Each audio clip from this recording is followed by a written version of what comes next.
Seolah-olah karena suatu kebetulan yang aneh, Huo Rengsuan akhirnya tinggal di gudang kayu. Tak ada senyum di wajahnya, dan ia sangat pendiam. Malam itu, ia memikirkan berbagai kejadian tragis di masa kecilnya, namun anehnya, kali ini ia tidak merasa gelisah, melainkan merasakan kedamaian batin. Dia tahu, apakah itu benar-benar dapat mengubah hidupku.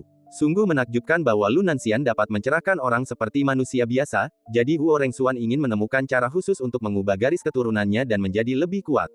Hanya dengan cara inilah dia bisa mendapatkan kekuasaan yang lebih besar di suku kuno, melindungi dirinya sendiri, dan membunuh ayah yang telah melemparkannya ke dalam lingkaran budak.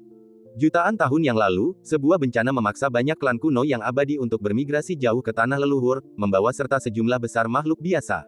Klan-klan kuno yang maha kuasa selalu membutuhkan orang untuk memimpin mereka, dan mereka dituntut untuk menjalani kehidupan yang mulia kemanapun mereka pergi. Cuci mukamu dan makan. Keesokan harinya, Lu Nanxian mengetuk pintu gudang kayu dengan lembut. Apakah Anda masih perlu mencuci muka sebelum makan? Huo Ranyan tidak makan biji-bijian utuh selama bertahun-tahun. Adapun mencuci muka, tubuh memiliki kekuatan spiritual, sangat bersih, dan tidak ada kotoran. Lupakan saja, percayalah padanya. Huo Ranyan menggigit bibir merahnya, pikirannya kacau balau. Setelah berjuang sejenak, ia akhirnya melepaskan kekangannya, menekan ketidaknyamanan batinnya, dan bersiap menjalani kehidupan sebagai manusia biasa. Di timur, di sebuah planet terpencil. Di lembah yang sunyi, Wu Junyan duduk bersila di atas batu besar, mengenakan jubah brokat polos, dengan ekspresi dingin. Aura di sekitarnya tampak semakin misterius, dan temperamennya pun telah banyak berubah. Bertahun-tahun yang lalu, Wu Junyan dan Chen Qingyuan muncul dari tanah lama bersama-sama. Keduanya berpisah, dan Wu Junyan datang ke timur sendirian. Tujuannya sangat jelas, untuk warisan Kaisar Tai Wei kuno. Wu Junyan memiliki hubungan dengan Tai Wei, karena pernah memperoleh kitab suci kuno dan pecahan senjata kekaisaran dari dunia kuno. Mengikuti petunjuk dalam kitab suci kuno tersebut, ia berkelana ke timur untuk mencari peluang. Setelah bertahun-tahun bekerja keras, dia masih belum dapat menemukan tempat di mana Kaisar Tai Wei mewariskan warisannya. Mungkin, warisan itu ada di depan mataku, tetapi karena kurangnya bakat dan kekuatanku, aku tidak dapat melihat atau menyentuhnya. Duduklah dengan tenang dan pikiran Anda akan setenang air yang tenang. Batu besar di bawahnya berderak, lalu runtuh dan berubah menjadi debu. Tubuhnya melayang di udara, dan energi spiritual yang kaya melonjak dari segala arah, membentuk kabut tipis dengan aroma misterius. Seseorang dari klan kuno abadi, setelah mendengar bahwa Wu Junyan telah memperoleh pecahan senjata kekaisaran Kaisar kuno Tai Wei, menjadi serakah dan menggunakan berbagai metode untuk mencari tahu keberadaan Wu Junyan, tetapi tujuannya adalah untuk mencari tahu. Pecahan senjata Kaisar Tai Wei adalah harta yang tak ternilai harganya. Bagaimana mungkin orang biasa bisa memilikinya? Kejeniusan klan abadi kuno menggunakan berbagai teknik terlarang untuk mencari Wu Junyan. Klan kuno abadi, yang bersembunyi jauh di tanah kuno, mengetahui sejarah zaman kuno dengan sangat baik. Di mata ras garis keturunan tingkat tinggi mereka, hanya Kaisar kuno Tai Wei yang istimewa. Sepanjang sejarah hampir 1 juta tahun, puluhan Kaisar Agung lahir, yang masing-masing memukau suatu era dan mendominasi dunia. Terlebih lagi, meskipun Kaisar kuno sangat kuat, kemampuannya pada dasarnya terbatas, dan ia tidak dapat sepenuhnya mengendalikan segalanya. Klan kuno abadi sangat banyak jumlahnya, dengan warisan yang panjang, dan di balik warisan mereka, mereka juga menyembunyikan senjata dan benda kekaisaran lengkap yang diciptakan oleh langit dan bumi. Dalam urusan Kaisar Agung, klan kuno abadi setidaknya harus menunjukkan rasa hormat. Demikian pula, klan kuno juga harus memberi Kaisar Agung martabat yang cukup, tidak berani menyinggung. Selama berabad-abad, kedua belah pihak hidup dalam damai dan harmonis, tanpa saling mengganggu. Hanya Tai Wei yang berbeda. Begitu dia naik tahta, semua orang di 4 lautan dan 8 padang gurun, 9 langit dan 10 bumi harus mematuhinya. Setelah dekrit kekaisaran dikeluarkan, tidak peduli siapa Anda atau kekuatan apa yang ada di belakang Anda harus mematuhinya. Jika kamu tidak mendengarkan, kamu akan dibunuh tanpa ampun. Tidak kurang dari 10 klan kuno abadi dimusnahkan oleh Tai Wei. Itu adalah pertempuran yang sangat gelap dan mengejutkan, di mana 4 senjata kekaisaran hancur dan beberapa harta karun bawaan hancur. Semenjak itu, seluruh klan kuno abadi telah menyadari kenyataan itu, menundukkan kepala mereka yang penuh kebanggaan, dan merasa sangat kagum. Jika aku bisa mendapatkan pecahan senjata kekaisaran Kaisar Tai Wei dan membawanya kembali ke klan, statusku pasti akan naik, dan aku bahkan mungkin punya harapan untuk menguasai klan. Memikirkan hal ini, si jenius klan kuno yang sedang mencari Wu Junyan begitu bersemangat hingga dia tidak ingin berhenti sejenak. Wu Junyan, yang sedang berlatih dao rantai di suatu tempat di timur, samar-samar merasakan sedikit fluktuasi hukum yang tidak bersahabat. Ia sedikit mengernyit, tidak tahu alasannya. Teknik perbaikan bayangan paling atas. Setelah mencari selama berhari-hari, anak ajaib dari klan kuno itu akhirnya menemukan keberadaan Wu Junyan. Ia kemudian menggunakan teknik terlarang untuk membimbingnya, berharap dapat menentukan lokasi persisnya. Banyak orang dari klan kuno tergoda oleh pecahan dan sisa-sisa kaisar kuno Tai Wei, sehingga mereka harus membayar mahal untuk mendapatkan kemenangan. Ketemu, pemuda berjubah ungu itu bernama Shen Jiang, dan ia berasal dari klan Kunpeng kuno. Menurut catatan keluarga, leluhurnya adalah seekor binatang purba berdarah murni, yang terlahir dengan kemampuan melahap langit dan bumi. Pada saat perkembangan, garis keturunan klan Kunpeng kuno telah menjadi tipis, tetapi fisik mereka masih kuat, tak tertandingi oleh makhluk biasa. Lebih dari 10 hari kemudian, Shen Jiang mengikuti instruksi teknik terlarang dan pergi ke sebuah planet terpencil. Benar saja, jejak vitalitas ditemukan, dan itu pasti Wu Junyan tanpa keraguan. Berdengung, Wu Junyan sepertinya menyadari sesuatu dan tiba-tiba membuka matanya. Matanya bagaikan pusaran air di jurang, cukup untuk melahap jiwa. Perasaan tidak nyaman itu makin lama makin kuat.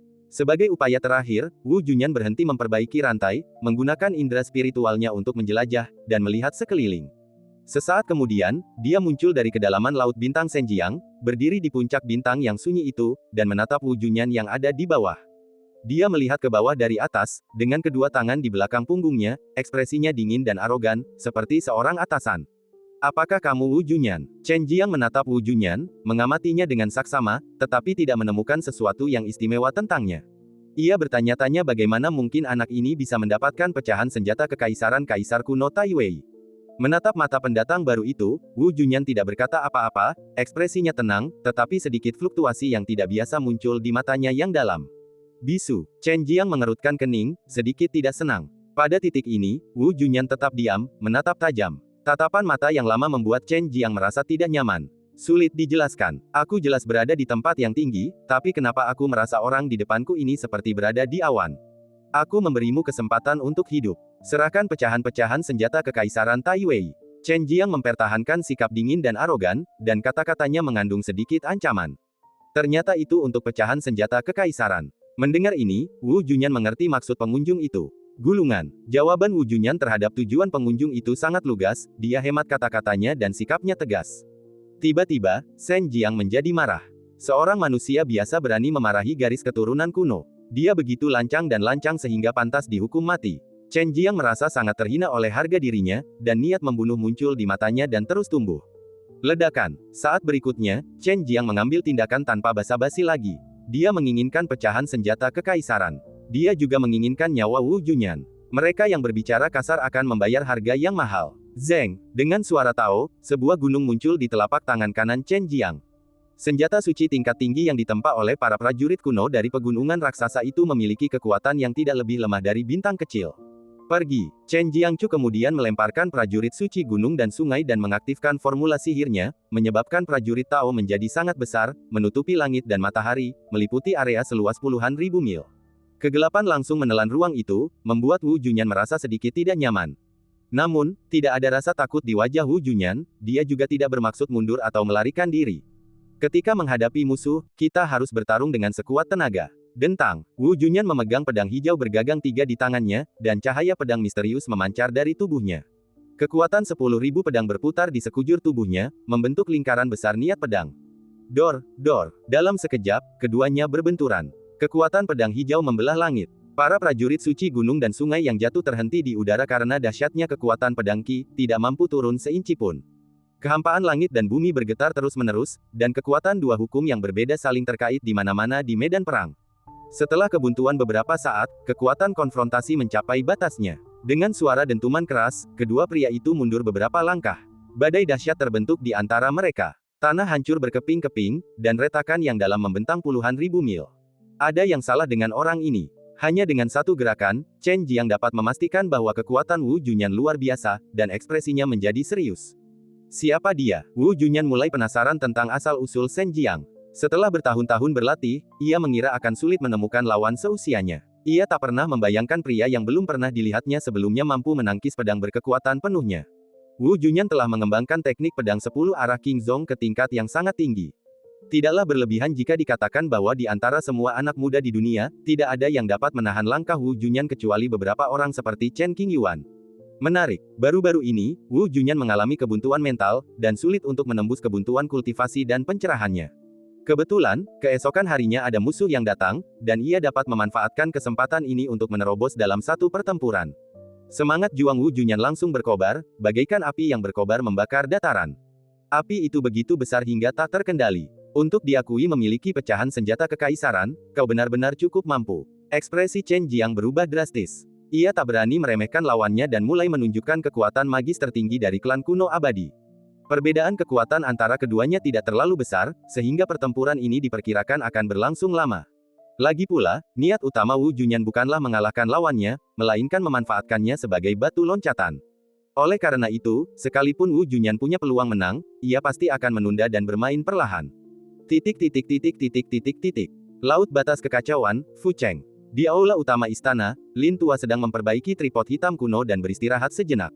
Menyaksikan Black Cauldron perlahan pulih dengan mata kepala saya sendiri, rasa bangga dan gembira di hati saya tidak dapat dipahami oleh orang lain. Setelah beberapa saat, Tuan Lin akhirnya berhenti. Panggilan. Setelah menarik napas beberapa kali, semangat Tuan Lin yang tegang akhirnya mengendur. Masih banyak retakan di permukaan kuali hitam, tetapi kecerdasan spiritualnya stabil. Selama tidak terlibat dalam pertempuran yang mengerikan, kuali itu tidak akan runtuh. Untuk menyelesaikan perbaikan sejauh ini, Lin mengerahkan seluruh upayanya. Sedangkan untuk memulihkan Black Cauldron secara penuh, aku benar-benar tidak punya kemampuan itu. Lagi pula, kuali hitam bukanlah senjata suci biasa, tetapi senjata kaisar semu yang sesungguhnya. Lin Tua, yang telah berlatih keras sepanjang hidupnya, paling-paling hanya mampu menyempurnakan senjata suci tingkat tinggi. Bagaimana mungkin ia mampu memperbaiki senjata semi kekaisaran? Kami mendapat banyak manfaat dari perbaikan Zuding kali ini. Teka-teki yang telah terkumpul selama ribuan tahun bagi Tuan Lin akhirnya terpecahkan dalam proses perbaikan tripod hitam, dan ia tiba-tiba menjadi tercerahkan. Oleh karena itu, Penatua Lin bersiap untuk mengasingkan diri untuk melihat apakah ia dapat membuat kemajuan lebih lanjut dalam bidang kinya. Teman Chen, bisakah kita minggir dan bicara? Setelah minum obat dan beristirahat selama beberapa jam, tenaga dan semangat Penatua Lin telah pulih pesat, dan ia pun menyampaikan pesan tersebut. Chen Qingyuan, yang sedang bermeditasi di aula resepsi, bergegas menghampiri saat mendengar suara itu. Senior, begitu dia memasuki aula utama, dia melihat Tuan Lin duduk di sebelahnya dan membungkuk padanya. Sama-sama, temanku, silakan duduk. Lin Tua tersenyum ramah, tetapi banyak kerutan dalam muncul di wajahnya. Senior memanggilku ke sini, ada apa? Setelah Chen Qingyuan duduk, dia tidak berminat minum teh dan ekspresinya serius. Aku telah mengerahkan seluruh kekuatanku dan telah memulihkan 1/10 dari kekuatan tripod yang berharga ini. Kecerdasannya tetap sama kuatnya seperti sebelumnya. Kecuali ada kejadian tak terduga, tripod ini tidak akan hancur. Kata Tuan Lin. Terima kasih, senior. Mendengar kabar baik ini, Chen Qingyuan tersenyum lebar dan dipenuhi rasa syukur. Kau tak perlu berterima kasih padaku, kawan muda. Inilah yang seharusnya kulakukan, bisik Penatua Lin sambil melambaikan tangannya. Bisakah saya melihat tripodnya? Chen Qingyuan mengangkat sebuah tas. Tentu saja, Tuan Lin tidak berani menghentikannya dan mengangguk. Tiba-tiba, kata-kata Zuding terngiang lagi di telingaku, sungguh tak ternilai harganya. Setelah itu, Chen Qingyuan pergi ke kedalaman aula utama dan melihat tripod hitam diletakkan di tanah. Saya sangat gembira melihat tripod hitam itu dipasang kembali dengan mata kepala saya sendiri. Meskipun tripod hitam telah diperbaiki, penampilannya sedikit berbeda dari sebelumnya. Dalam pengepungan terakhir, sudut kuali hitam hancur untuk melindungi Chen Qingyuan, dan pecahan-pecahannya berserakan jauh ke langit berbintang dan tidak dapat ditemukan. Lin Tua menggunakan bahan pemurnian khusus untuk memperbaiki sudut yang rusak. Sayangnya, karena kemampuan Penatua Lin tidak sebaik leluhurnya, kuali itu tidak dapat sepenuhnya menyatu dengan badan kuali hitam. Meskipun warnanya sama, setelah diamati lebih dekat, masih ada beberapa perbedaan, seolah-olah direkatkan secara paksa. Kemampuan saya terbatas, jadi saya hanya bisa melakukan ini. Lin Tua mendesah. Kamu terlalu rendah hati, kata Chen Qingyuan, melihat dunia, mungkin hanya sedikit orang yang bisa menandingi kekuatan para pendahulu. Seandainya aku menemukan artefak leluhurku ribuan tahun sebelumnya, mungkin aku telah mencapai puncak artefak. Aduh, berbicara tentang ini, Tuan Lin mendesah. Seiring bertambahnya usia, potensi tubuh saya telah habis, dan sekarang sangat sulit untuk membuat kemajuan lebih lanjut. Senior, kamu pasti akan mendapatkan apa yang kamu inginkan, kata Chen Qingyuan. Saat dia berbicara, bayangan tombak perak muncul di depan mata Chen Qingyuan. Tahun itu, ketika Sekte Qing sedang dilanda masalah, tombak perak itu membuka jalan menuju tanah leluhur. Kemudian, tombak itu terbang ke Gunung Ziyun di negara kekaisaran dan menghilang tanpa jejak. Suatu hari nanti, Chen Qingyuan pasti akan mendapatkan kembali tombak perak itu. Tombak perak itu rusak parah, dan tingkat kerusakannya pasti tidak kurang dari tripod hitam. Junior punya permintaan. Chen Qingyuan memikirkannya lama sekali dan memutuskan untuk mencobanya. Teman muda, tolong bicara. Sikap Tuan Lin terhadap Chen Qingyuan sangat baik, dan alasan utamanya masih karena Zuding. Jika ada kesempatan di masa depan, saya ingin meminta senior untuk membantu memperbaiki harta karun itu. Sekalipun hanya sebagian tombak perak itu yang dapat diperbaiki, itu akan menjadi hal yang baik. Tidak masalah. Selama aku masih hidup, aku akan bertarung dengan sekuat tenagaku. Tuan Lin mengelus jenggotnya dan langsung setuju. Terima kasih, senior. Chen Qingyuan tahu bahwa ia dan Tetua Lin tidak memiliki persahabatan yang mendalam, jadi ia berjanji, senior, aku akan mengingat kebaikanmu dan akan membalas budimu di masa depan. Jangan bicara seperti itu. Kita sudah tidak saling kenal lagi, kata Penatua Lin, lalu bertanya, harta karun apa yang ingin kau perbaiki, sahabat muda? Tombak, gumam Chen Qingyuan, tombak perak. Setelah mengatakan hal ini, dia mengukir sesuatu di udara dengan tangannya, membuat sketsa bentuk umum tombak perak tersebut. Saat dia melihat gambar tombak perak, Lin Tua tercengang. Ada banyak prajurit dengan tombak di dunia. Namun tombak perak jenis ini merupakan satu-satunya yang ada dalam sejarah. Tuan Lin yakin bahwa dia tidak salah, karena dia telah melihatnya berkali-kali dalam mimpinya dan telah memikirkannya sepanjang hidupnya. Sekalipun hanya ada pola bayangan pada badan senjata, hal itu dapat dikenali hanya dengan sekali pandang. Selama bertahun-tahun, Tuan Lin tinggal di Fucheng dan tidak peduli dengan apapun di dunia luar.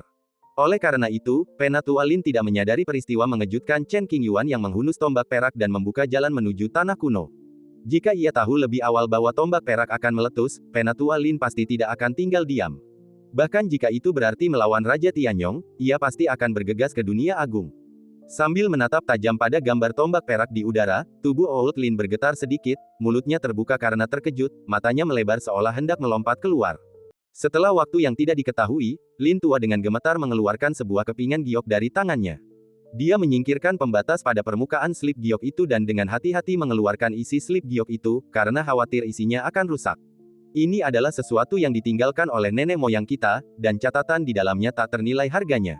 Saya membuka halaman terakhir dan melihat pola tombak perak. Tombak perak utuh itu tidak berwarna, tetapi mengandung kekuatan Tao yang luar biasa, seakan-akan hendak meraung keluar dari proyeksi lempengan batu giok itu. Kamu, Lin Tua menegaskan lagi, mendongak dan menatap Chen Qingyuan, dengan 1000 kata untuk diucapkan, tetapi dia tidak tahu harus mulai dari mana. Bibir Fan Qi yang pecah-pecah bergetar sedikit. Otot-otot wajahnya gemetar, dan gelombang ketakutan yang besar muncul dalam hatinya, dan dia tidak akan bisa tenang untuk sementara waktu. Chen Qingyuan menyadari ada yang tidak beres dengan ekspresi Lin Lao, jadi dia bertanya, senior, apakah Anda baik-baik saja? Apakah kamu menggali kuburan leluhurku? Setelah mendengar perkataan Chen Qingyuan, Lin Tua berusaha keras untuk bangkit dari keterkejutannya, tatapan matanya kosong dan suaranya serak.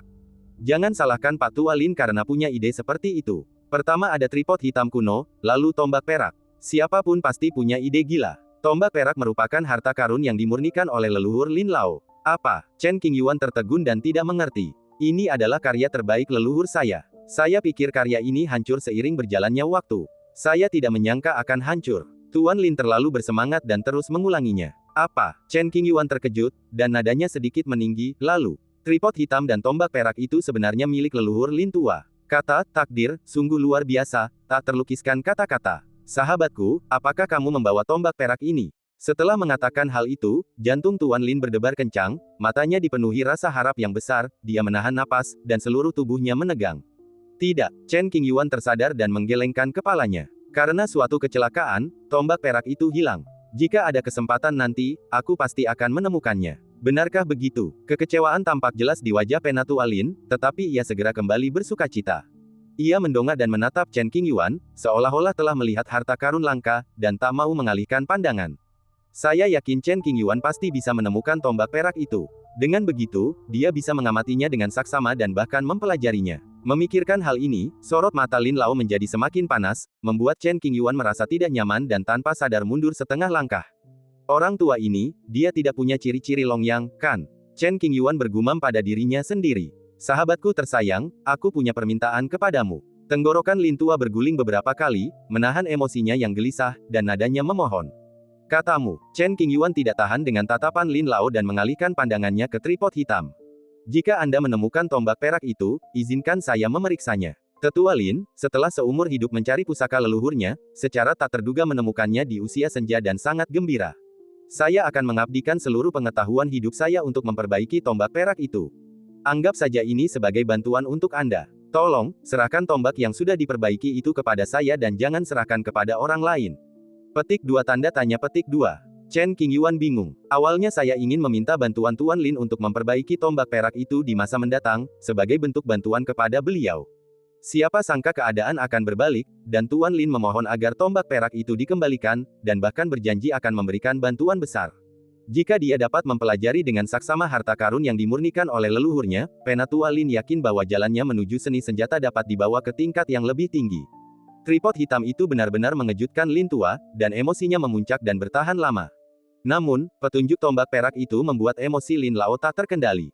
Ia sangat curiga bahwa makam leluhur itu telah dirampok oleh Chen Qingyuan. Namun, ia berubah pikiran dan berpikir bahwa Chen Qingyuan, seorang junior, mungkin telah menemukan makam leluhur itu dan membuat Hei Ding mengikutinya dengan sukarela. Sesuai dengan apa yang dikatakan senior, kalau kamu tidak mau menerima bantuan dari seseorang, kamu bodoh. Lagi pula, Chen Qingyuan tidak perlu lagi memikirkan cara memperbaiki tombak peraknya, jadi dia bisa mendapatkan dua keuntungan sekaligus. Terima kasih, terima kasih. Tuan Lin terus mengucapkan terima kasih kepadanya, merasa tidak berdaya. Ada sesuatu yang Tuan Lin sembunyikan dan tidak mau katakan. Tombak perak ini adalah ciptaan terbaik para leluhur, tak tertandingi. Menurut slip giok peninggalan para leluhur, jika bukan karena ketiadaan jalan, tombak perak ini pasti akan naik pangkat menjadi senjata Kaisar Agung. Kemudian sang leluhur memberikan tombak perak itu kepada makhluk yang tak tertandingi. Lin Tua tidak menyadari apa yang terjadi selanjutnya, karena lembaran giok itu hanya mencatat bagian itu saja. Senjata-senjata suci yang tak tertandingi seperti tombak perak dan kuali hitam sangat angkuh dan tak mudah menundukkan kepala. Pengakuan mereka terhadap Chen Qingyuan sudah cukup menjelaskan banyak hal. Mungkinkah? Penatua Lin mengerutkan kening, berpikir keras. Ketika ia menatap Chen Qingyuan lagi, raut wajahnya sedikit berubah. Ia berpikir, mungkinkah sahabat muda Chen adalah keturunan dari makhluk tak tertandingi itu? Ketika ide ini muncul, Lin merasa bahwa hal itu sangat mungkin, bahkan benar. Hanya alasan ini yang dapat menjelaskannya dengan jelas. Sedikit yang orang tahu bahwa Chen Qingyuan bukanlah keturunan siapapun, melainkan orang asli. Sudah cukup baik tetua Lin berani berpikir sejauh ini. Ia tidak akan berani berpikir lebih jauh jika diminta menebak lebih jauh. Naluri menghilangkan jawaban yang paling tidak realistis, yang seringkali merupakan kebenaran. Sahabatku tersayang, kita langsung cocok. Mulai sekarang, jangan panggil aku senior. Panggil saja aku kakak. Mungkin karena tombak perak itu, atau mungkin karena dia sedang memikirkan kata-kata Hei Ding yang tak ternilai harganya, tetapi sikap Old Lin menjadi lebih rendah hati, dan dia memaksakan senyum di wajahnya. Apakah ini pantas? Selisih usia antara Chen Qingyuan dan Tuan Lin terlalu besar, dan sungguh canggung bagi mereka untuk memanggil satu sama lain saudara. Itu sempurna. Jika Anda tidak membangun hubungan dan lebih dekat dengan orang lain saat ini, Anda tidak akan pernah memiliki kesempatan lagi di masa depan. Baiklah, kalau begitu aku akan memanggilmu kakak tanpa malu-malu. Chen Qingyuan tidak ingin kehilangan apapun, jadi dia membungkuk dan berkata, Kakak Lin. Hai, saudara Chen. Lin Yuan meraih pergelangan tangan Chen Qingyuan, sangat gembira. Jadi, kedua pria yang baru saja menjadi saudara itu tentu saja harus minum banyak bersama. Aula utama istana dipenuhi aroma anggur yang kuat. Saudara laki-laki, Lin Yuan dan Chen Qingyuan minum dengan gembira dan mengobrol tentang kehidupan, dan persaudaraan mereka tumbuh dengan cepat. Acara minum-minum berlangsung sepanjang malam, dengan gelak tawa dan kegembiraan kerap terdengar dari aula. Keesokan paginya, Raja Tianyong tiba. Begitu aku melangkah masuk ke aula, aku melihat dua orang yang akrab. Awalnya dia tidak memikirkan apapun, tetapi kemudian dia mendengar Chen Qingyuan memanggil, Saudara Lin, yang membuat Raja Tianyong terdiam sejenak. Segera setelah itu, panggilan, Saudara Chen, dari Lin Yuan membuat Raja Tianyong bingung. Kelopak matanya bergetar beberapa kali, dan ia sangat curiga bahwa ia salah dengar. Ada orang brengsek datang, sungguh merusak kesenangan. Lin Yuan memperhatikan Raja Tianyong datang, dan senyum di wajahnya menghilang secara kasat mata, dan dia mengeluh tanpa menyembunyikannya. Petik 2. Raja Tianyong membuka mulutnya, tak bisa berkata apa-apa. Pak Tua Lin, sebaiknya kau mengerti bahwa ini adalah tempat tinggalku. Lupakan saja, aku murah hati seperti laut dan aku tidak akan peduli padamu. Apakah kalian berdua saudara angkat? Raja Tianyong menatap kendi anggur kosong di tanah dengan ekspresi terkejut. Ya, Lin Yuan berkata dengan bangga. Yang mulia, bagaimanapun, ini adalah wilayah kekuasaan Raja Tianyong. Chen Qingyuan mengerahkan kekuatan spiritualnya, menghilangkan rasa mabuknya, dan bergegas berdiri untuk memberi hormat. Terima kasih kembali. Raja Tianyong tersenyum tipis. Saudaraku, tidak perlu terlalu hormat padanya. Karena kau saudaraku, generasimu tidak kalah darinya, jadi kau bisa memperlakukannya setara. Lin Yuan berkata keras sambil melirik Raja Tianyong dengan tatapan galak. Menghadapi tatapan mengancam Lin Yuan, Raja Tianyong mengangguk tak berdaya. Pangeran bersalah karena menahan Lin Yuan secara paksa di Laut Kekacauan. Kebaikan yang telah diberikan harus selalu dibalas. Jika Anda tidak keberatan, silakan panggil saya Saudara Su. Nama pangeran itu Susang, dan ia hanya punya sedikit teman dekat, bahkan lebih sedikit lagi yang bisa memanggilnya saudara. Sayangnya, Lin Yuan adalah salah satu kakak laki-lakinya, jadi ia harus memberinya sedikit muka. Merupakan suatu kehormatan bagi saya untuk dipanggil saudara Anda, yang mulia. Bagaimana mungkin saya bisa meremehkan Anda? Chen Qingyuan, dengan hati bingung, memanggil, Saudara Su. Ya, Raja Tianyong mengangguk sambil tersenyum. Bukanlah hal yang buruk untuk menjadi saudara dengan seorang penjahat yang tak tertandingi. Entah kenapa, Chen Qingyuan menjadi saudara dengan tokoh paling berkuasa di dunia. Siapa yang akan mengerti? Perasaanku campur aduk dan tidak bisa tenang. Setelah beberapa waktu, Raja Tianyong akan senang atas tindakannya dan bahkan bangga karenanya. Pemandangan berubah, dan 3 orang dengan perbedaan usia yang jauh duduk di tanah, mengangkat gelas mereka dan berbicara. Ngobrol perlahan dan kenali satu sama lain. Chen Qingyuan terus memanggil, saudara, dan tidak lagi bersikap pendiam, melainkan lebih santai. Beberapa hari kemudian, Chen Qingyuan dan Raja Tianyong berjalan berdampingan keluar dari aula utama. Adapun Lin Yuan, dia mendapat banyak wawasan dari perbaikan kuali hitam dan harus mengasingkan diri untuk mengembangkan keterampilannya. Begitu dia keluar dari istana, putri kecil Su Rongyue segera datang. Pada hari kedua, sang putri kecil berdandan dengan hati-hati, dalam gaun merah muda ketat, dengan rambut panjang seperti air terjun, dan melompat kegirangan, ayah, kakak Chen. Gadis, panggil aku Paman Chen. Raja Tianyong mengoreksi dirinya sendiri. Petik 2 tanda tanya petik 2. Senyum sang putri kecil membeku, matanya bergerak bola-balik antara ibunya dan saudara laki-lakinya Chen, pikirannya penuh dengan pertanyaan, ayah, apa maksudmu? Kamu harus memanggil Chen Qingyuan sebagai saudaramu. Mulai sekarang, saudara Chen akan menjadi pamanmu. Tolong jangan melanggar etiket. Raja Tianyong menjelaskan. Tidak, jawab pangeran kecil itu ketus, aku. Kakak Chen usianya hampir sama denganku, bagaimana mungkin dia pamanku? Etika tidak boleh diabaikan. Jangan membuat orang lain marah. Inilah kali pertama setelah bertahun-tahun Raja Tianyong memperlihatkan keagungan kerajaannya. Melihat ayah yang begitu serius, pangeran kecil itu tak berani bersikap manja. Ia pun terpaksa menerima kenyataan dan menyapa Chen Qingyuan, Paman Chen. Lalu pangeran kecil itu berbalik dan berjalan pergi tanpa menoleh ke belakang. Menatap punggungnya yang menjauh, ekspresi pangeran Tianyong menunjukkan sedikit rasa bersalah dan sakit hati. Aku sudah dimanja sejak kecil, jangan khawatir, kakak Chen. Pangeran Tianyong segera menyingkirkan permintaan maafnya kepada putrinya dan terkekeh. Tidak, Chen Qingyuan tidak peduli dengan ini. Setelah mengobrol beberapa kata, Chen Qingyuan kembali ke ruang tamu, berbaring di tempat tidur sendirian, dan menutup matanya untuk beristirahat. Pengalaman yang absurd, terlalu indah. Kuali hitam telah diperbaiki, dan tingkat kultivasi periode kesengsaraan telah stabil. Sudah waktunya untuk pergi. Malam itu, Pangeran Tianyong pergi ke kamar tidur putri muda, tetapi ditolak. Gadis, biarkan ayah masuk dan berbicara kepadamu secara rinci. Raja Tianyong menyuruh pembantunya pergi, berbicara dengan lembut, dan datang untuk meminta maaf. Tidak mau. Pangeran kecil itu menutup pintu rapat-rapat dan mendengus dingin. Karena saya tidak bisa masuk, saya hanya bisa berbicara di luar pintu. Menghalangi kekosongan di sekitarnya, Raja Tianyong berkata dengan sungguh-sungguh, putriku sayang, aku tidak mencoba membunuhmu, tetapi aku ingin kau mengerti satu hal.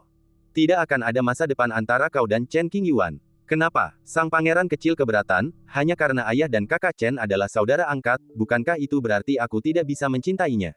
Bukan begitu, Raja Tianyong merenung sejenak. Aku sudah bertemu banyak orang dan tahu Chen Qingyuan tidak punya perasaan padamu dalam hal itu. Jangan dipaksakan. Sebaiknya cepat-cepat putus sebelum dia terlibat terlalu dalam. Masalah perasaan dapat dipupuk secara perlahan. Pangeran kecil itu tidak dapat melihat ketidakpedulian di mata Chen Qingyuan, dan dia kehilangan kepercayaan dirinya dan berkata dengan suara rendah. Dia bukan orang biasa, melainkan penjahat abadi. Orang seperti itu memiliki keyakinan yang tak tergoyahkan. Selama ini, dia menjaga jarak darimu, jelas menunjukkan pendiriannya. Mustahil bagi kalian untuk menjadi rekan Dao. Raja Tianyong mendesah pelan, khawatir putrinya tidak akan mengerti hal ini. Jika kamu tidak mencoba, bagaimana kamu akan tahu hasilnya? Pangeran cilik menolak untuk menyerah. Setahun setelah pesta 100 Meridian, sang pangeran muda pergi ke negara kekaisaran.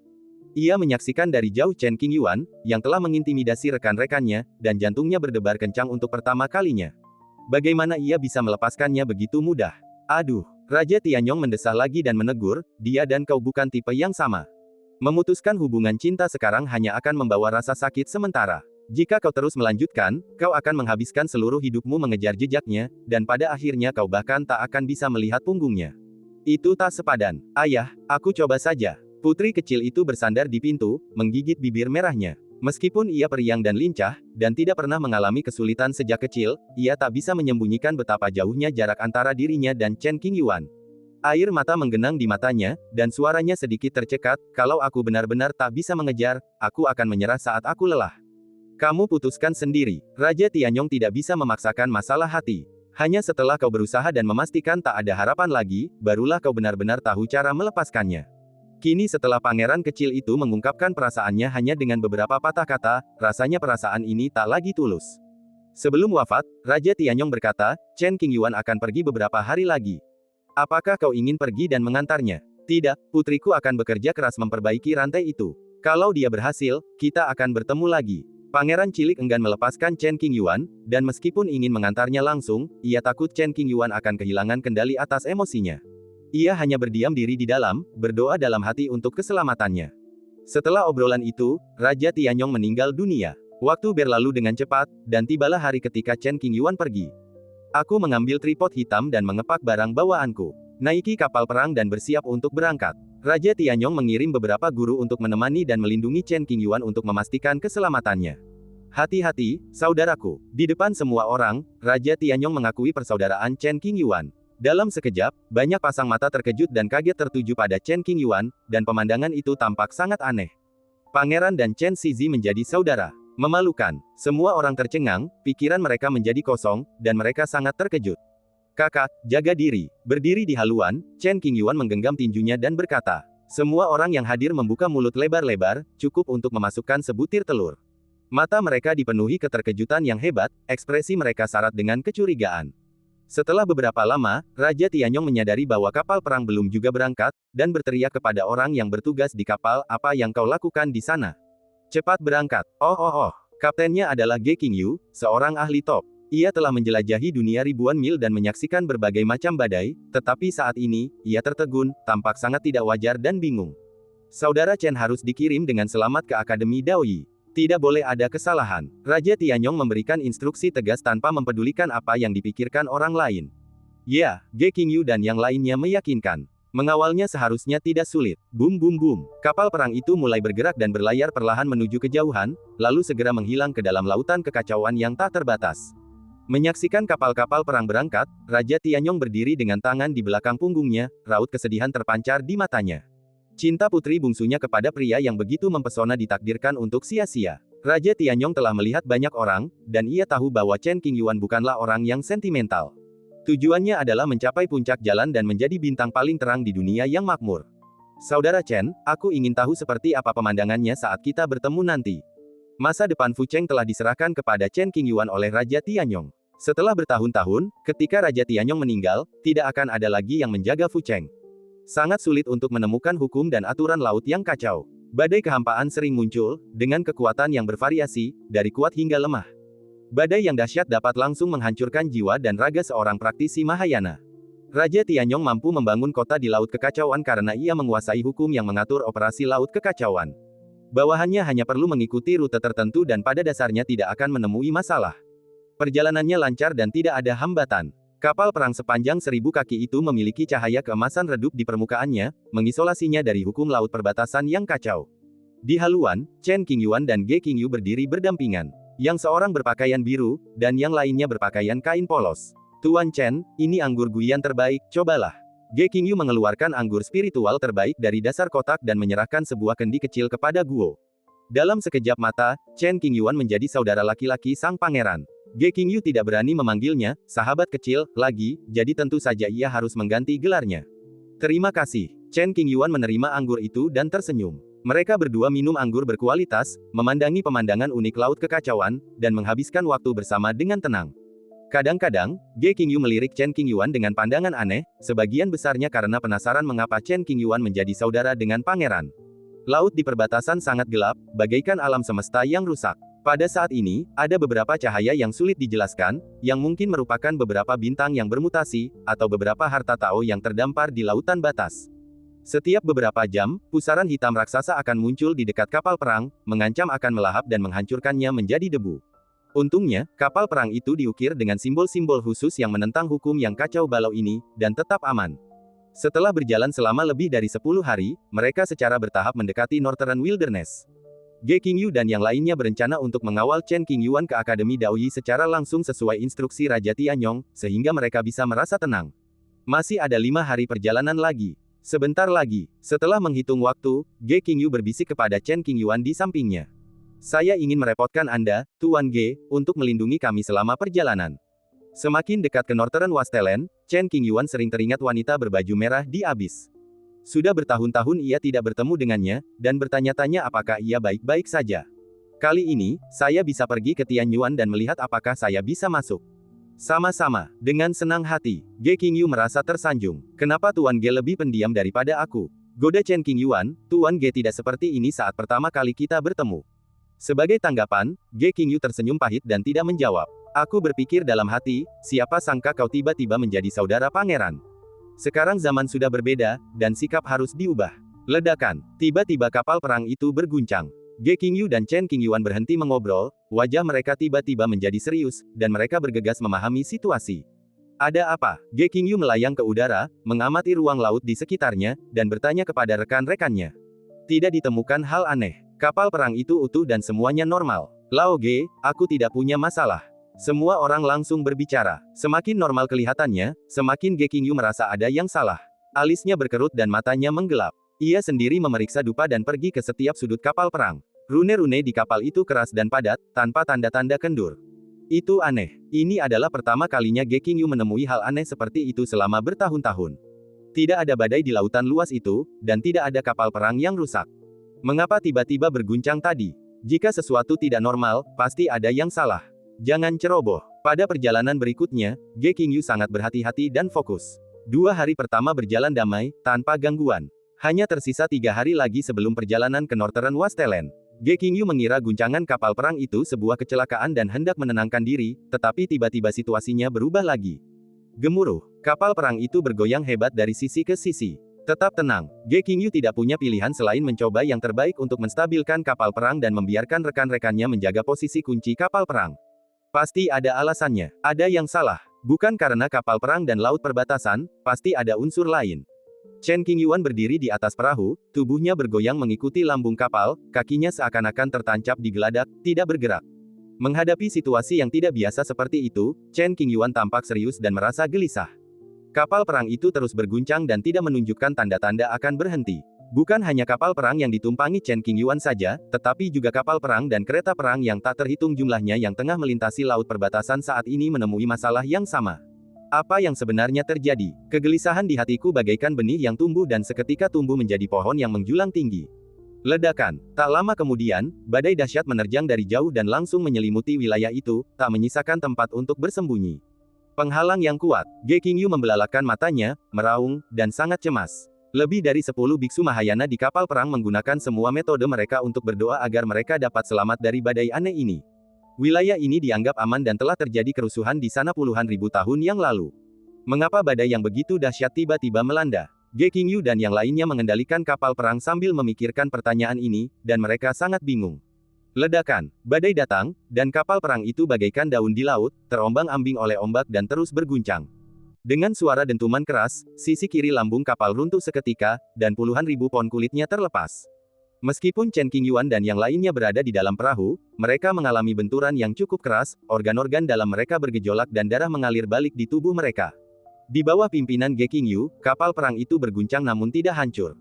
Setelah bertahan selama setengah jam, badai mengerikan ini akhirnya berlalu. Sebelum Chen Qingyuan dan yang lainnya dapat bernapas lega dan membahas alasannya, kekosongan di kejauhan langsung runtuh, dan jelas bahwa badai yang lebih besar sedang terjadi. Tidak, melihat ini, Ge Qingyu menjerit, dan hawa dingin menjalar dari telapak kakinya langsung ke atas kepalanya. Mundur. Sekalipun Anda tidak dapat mundur jauh, Anda harus berusaha semaksimal mungkin untuk menghindarinya. Ge Qingyu mengemudikan kapal perang dan mundur dengan cepat, mengabaikan cedera yang dideritanya karena memaksa musuh menjaga kapal perang. Sudah berakhir. Semua orang memandang badai tak berbatas yang datang, dengan keputusasaan di wajah mereka dan ekspresi yang sangat menyedihkan. Chen Qingyuan menatap tajam badai hukum kacau yang bergulung dari kejauhan, tatapannya tak pernah menghindar, tanpa jejak ketakutan.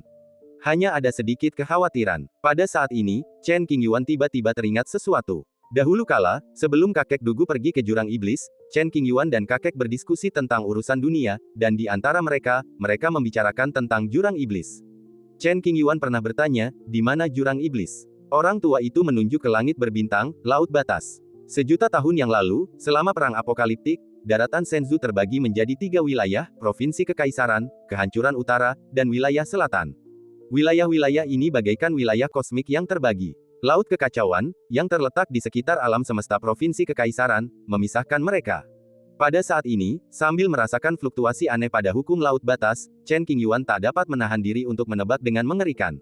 Mungkinkah sesuatu telah terjadi di jurang iblis, yang menyebabkan kerusuhan di laut batas? Chen Qingyuan menyaksikan badai datang ke arahnya, dan sosok tua Tuan Dugu muncul di depan matanya. Saat lelaki tua itu pergi ke jurang iblis, dia berkata bahwa tidak akan terjadi apa-apa dalam waktu 1000 tahun. Bagaimana mungkin ada perubahan di jurang iblis? Mustahil. Chen Qingyuan berpikir begitu. Namun, selain jurang iblis, alasan apa lagi yang dapat menyebabkan perubahan besar di laut kekacauan? Setelah berpikir sejenak, saya masih tidak tahu. Pada saat ini, badai telah tiba dan menenggelamkan kapal perang itu dalam sekejap. Berdebar, ledakan, lambung kapal mengeluarkan berbagai macam suara yang memekakkan telinga, dan banyak bagian mulai pecah, serta retakan muncul di penghalang. Mata Ge Qingyu merah padam, ia meraung dan melolong. Ia mengerahkan seluruh tenaganya untuk melindungi kapal perang, berdoa agar ia bisa lolos.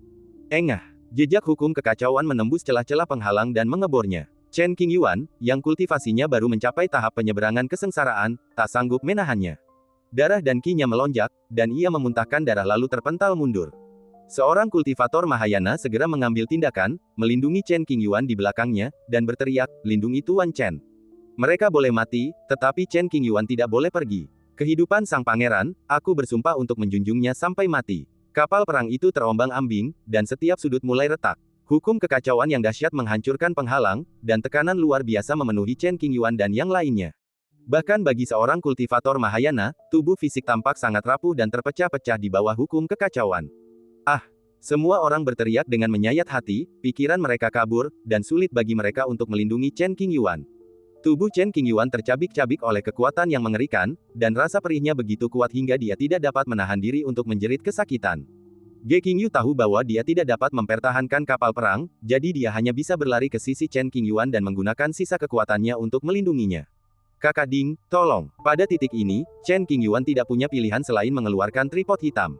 Saat kuali hitam itu muncul, ia segera menjadi besar dan menelan Chen Qingyuan dan yang lainnya ke dalam tubuhnya. Sesuai instruksi Penatua Lin, kuali hitam tidak boleh dibiarkan rusak lagi. Jika rusak lagi, bahkan jika leluhur melompat keluar dari peti mati, mustahil untuk memperbaikinya seperti sebelumnya. Satu-satunya cara adalah memurnikan kuali baru dan melahirkan roh harta karun baru. Setelah bertahan cukup lama, momen tersulit telah berlalu. Chen Qingyuan yakin bahwa kuali hitam dapat menahan badai sebesar ini, jadi dia menggunakannya. Kuali hitam mengikuti perintah Chen Qingyuan dan melindungi semua orang. Dor. Gelombang angin dan hujan hukum jatuh pada tripod hitam seperti palu besi besar. Untungnya, tripod hitam itu cukup kuat dan badai yang paling mengerikan telah berlalu, jadi tripod itu tidak hancur. Sekitar 3 jam kemudian, laut ini akhirnya kembali damai. Kuali hitam itu memuntahkan Ge Qingyu dan lebih dari 10 orang lainnya, lalu melayang ke alam liar utara bersama Chen Qingyuan. Ge Qingyu dan yang lainnya terluka parah. Mereka menyaksikan kuali hitam itu perlahan menjauh tanpa bisa menghentikannya. Saya harap Tuan Chen tidak dalam bahaya nyawanya. Mereka tidak bisa melindungi diri sendiri dan tidak bisa melanjutkan pengawalan. Terlebih lagi, jika Chen Qingyuan tidak mengaktifkan kuali hitam pada saat kritis, semua orang pasti sudah mati. Segera hancurkan jimat giok itu dan suruh pangeran mengirim seseorang untuk membantu. Suara Ge Qingyu serak dan lemah. Setelah memberikan beberapa instruksi, ia pingsan. Kakek tua, semua orang berteriak keras dan mendukungnya, wajah mereka penuh kekhawatiran. Ada yang lengannya patah, ada pula yang kehilangan separuh tubuhnya. Lagi pula, tidak ada seorang pun yang utuh. Mereka tinggal di lautan yang kacau ini, tidak berani bergerak, dan menunggu dengan tenang bala bantuan. Pada saat yang sama, di suatu tempat di laut kekacauan, sekelompok pria berpakaian hitam, memancarkan aura iblis, menghadapi formasi yang diselimuti kabut, mata mereka jahat dan dingin. Sudah selesai. Seorang lelaki tua berpakaian hitam berdiri di depan sambil gemetar karena kegirangan. Sudut formasi telah hancur, dan kekuatan iblis yang dahsyat akan membanjiri dunia. Era ini akan dikuasai oleh klan iblis kita. Para iblis mencari Demon Abyss sejauh ratusan ribu mil dan akhirnya menemukan petunjuk. Setelah itu, dia membuat rencana rahasia dan menghabiskan sejumlah besar sumber daya untuk menerobos sudut kecil formasi yang menjaga Demon Abyss. Kalau saja orang tua King Zong tidak memberkati formasi itu, yang rusak bukan hanya satu sudutnya, melainkan seluruh formasi. Meskipun hanya sebagian, itu sudah cukup. Para iblis telah mengumpulkan banyak sumber daya, tetapi untuk saat ini mereka hanya dapat meledakkan satu celah. Sekelompok iblis merasakan pikiran jahat memancar dari sudut-sudut yang rusak, dan merasakan bahwa hambatan dalam kultivasi mereka perlahan-lahan mengendur. Bagi roh dunia, pikiran iblis sangatlah beracun, memengaruhi hati Dao. Namun, bagi para praktisi iblis, pikiran iblis adalah sumber daya paling berharga di dunia, tonik yang ampuh. Perubahan aneh terjadi di Demon Abyss, dan fluktuasi hukum yang tidak normal terjadi di berbagai bagian dunia. Area yang paling jelas adalah Laut Kekacauan. Tak lama kemudian, banyak kekuatan besar menghitung kerugian akibat kerusuhan di Laut Alam, dan jumlah korban tewas mencapai 1 juta jiwa. Di antara mereka terdapat ratusan praktisi Mahayana dan ribuan orang yang telah melewati masa kesengsaraan. Kamar dagang di berbagai tempat mengalami kerusakan paling parah. Mereka melintasi batas laut seperti biasa, tetapi mereka tidak menyangka badai seperti itu akan terjadi. Sekalipun ada kultivator Mahayana yang memimpin, mereka tidak dapat lolos dari bencana ini. Pikiran jahat dari jurang iblis perlahan menyebar ke seluruh bagian dunia, dan banyak pendeta yang tidak stabil secara mental berubah menjadi setan hanya dengan satu pikiran. Kekacauan mulai terjadi di seluruh dunia. Ratusan ribu setan yang bersembunyi dalam kegelapan menjulurkan kepala dan mulai menimbulkan masalah. Pasukan tertinggi di setiap wilayah segera menyelidiki insiden tersebut. Hanya dalam waktu setengah bulan, ada hasilnya. Jurang iblis. Sekelompok orang tua mengonfirmasi bahwa hasilnya benar, dan hawa dingin yang ekstrim menjalar ke seluruh tubuh mereka, membuat tubuh mereka kaku dan anggota badan mereka dingin. Apakah jurang iblis akan meletus? Ketika orang tua di seluruh dunia mendengar berita itu, mereka merasa sedikit takut. Jelajahi lagi. Leluhur Tanah Suci mengeluarkan perintah untuk mengirim orang untuk melakukan penyelidikan terperinci dan tidak membiarkan kelalaian apapun. 10 hari kemudian, berita yang lebih akurat dilaporkan. Satu hal yang dapat dipastikan, perubahan dalam Demon Abyss disebabkan oleh iblis yang kuat. Bagaimana para iblis menemukan jurang iblis? Lokasi pasti dari Demon Abyss hanya diketahui oleh Sekte King dan 30 sekte di negara kekaisaran. Meskipun 30 sekte kemudian menolak memenuhi janji mereka dan tidak mau menjaga jurang iblis, mereka tetap memiliki tujuan untuk kepentingan mereka sendiri. Mereka tidak akan mengungkapkan lokasi jurang iblis dan tidak akan memberi kesempatan kepada iblis. Akan tetapi, para iblis itu tiba-tiba menemukan area Demon Abyss dan bahkan dengan paksa meledakkan salah satu sudutnya, yang mana hal tersebut jelas tidak normal. Selidiki. Pastikan untuk menyelidiki secara menyeluruh.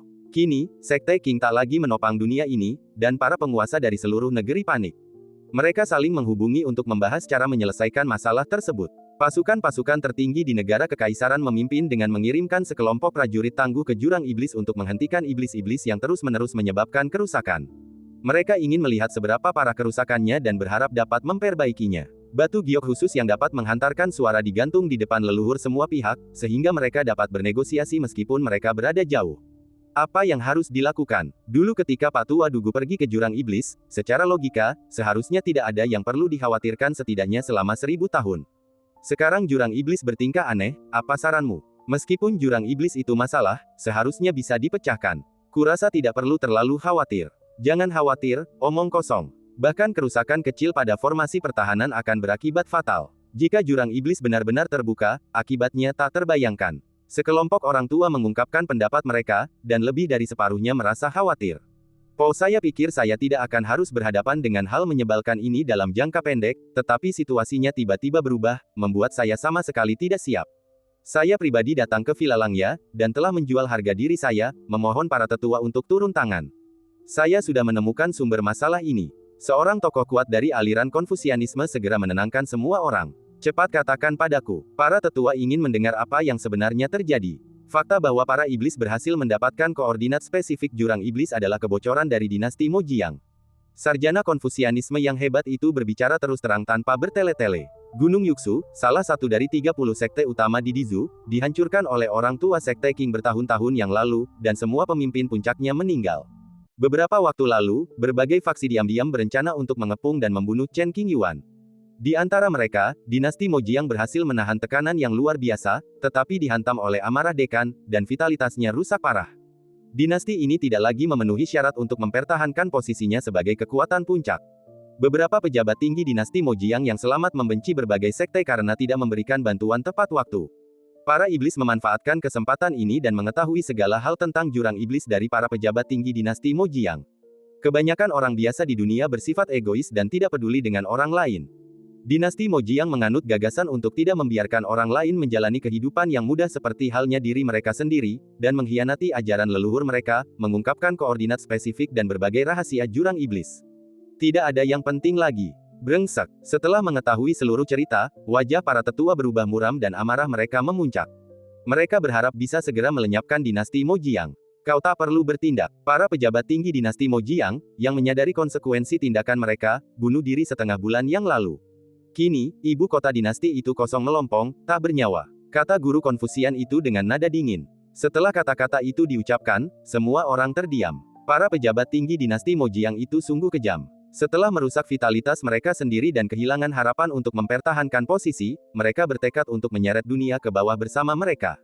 Kejam sekali. Seandainya kita berusaha semaksimal mungkin untuk membantu dinasti Mojiang, atau jika kita menebus kesalahan kita setelahnya dan mencegah pasukan kelas 1 menyerang, keadaan ini tidak akan pernah terjadi.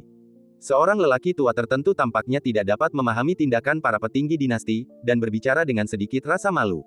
Saya kira tidak seorang pun menyangka bahwa dinasti Mojiang akan bertindak begitu kejam dan tanpa peringatan apapun. Jika Anda punya permintaan, silakan tanyakan. Kenapa kamu melakukan ini? Apa yang seharusnya kamu lakukan? Kebanyakan orang tua berpikiran seperti ini, sungguh konyol. Apakah dinasti Mojiang benar-benar tidak pernah mencari bantuan? Saya telah memintanya, lebih dari sekali. Akan tetapi, tidak ada satu kekuatan pun yang peduli dan hanya menonton dari pinggir lapangan. Kalau begitu, mari kita buat dunia yang kacau ini menjadi lebih kacau lagi. Yang membuat para tetua ini merasa tak berdaya adalah setelah para petinggi dinasti Mojiang membocorkan rahasia tersebut, mereka semua bunuh diri. Mereka ingin membuat masalah, tetapi mereka tidak punya target. Amarah mereka yang meluap-luap hanya bisa dipendam dalam hati, tak mampu meluapkannya. Sedih, mudah tersinggung, gelisah. Segala macam emosi bercampur aduk, membuat orang tua itu sulit untuk tenang. King Zong, apakah kamu akan muncul lagi? Setelah sekian lama, saya tidak tahu siapa orang tua brengsek yang membuat pernyataan ini. Sebagai tanggapan, semua orang terdiam, dengan ekspresi yang rumit. Tak lama setelah kakek Dugu pergi membela jurang iblis, berbagai kekuatan di negara kekaisaran mulai mengepung Sekte King, berniat menghancurkan Sekte King. Kini setelah segel jurang iblis terlepas, orang-orang ini berharap Sekte King dapat menyelesaikan masalah tersebut. Sungguh tak tahu malu, sangat menjijikkan. Belum lagi Sekte King berada di tanah leluhur dan sama sekali tidak tahu apa yang terjadi di dunia luar. Kalaupun mereka tahu, mereka tidak akan muncul lagi. Setelah bertahan selama 300.000 tahun, King Zong lelah. Jangan sampai ada tetes darah terakhir yang tertumpah untuk kelompok orang kotor ini. Mari kita periksa situasinya terlebih dulu. Yang mulia, mohon hubungi para penguasa di timur, selatan, dan tempat-tempat lain untuk membahas solusinya. Jurang iblis telah meletus, dan tak seorang pun bisa lolos. Kita harus bekerja sama untuk menemukan cara menghadapinya. Konon, beberapa tempat telah terinfeksi energi iblis, dan semakin banyak kultivator yang dirasuki iblis. Situasinya tidak optimis. Bencana yang disebabkan oleh jurang iblis akan segera menimpa pasukan-pasukan ini dan memengaruhi kepentingan mereka yang sebenarnya. Mereka akhirnya tahu apa yang harus dilakukan. Namun, mungkin sudah terlambat untuk bertindak sekarang. Banyak orang juga menantikan King Zong maju dengan cara khusus untuk mengisi kekosongan dalam formasi jurang iblis. Semua kekuatan mengirim orang-orang kuat ke Demon Abyss di Laut Kekacauan.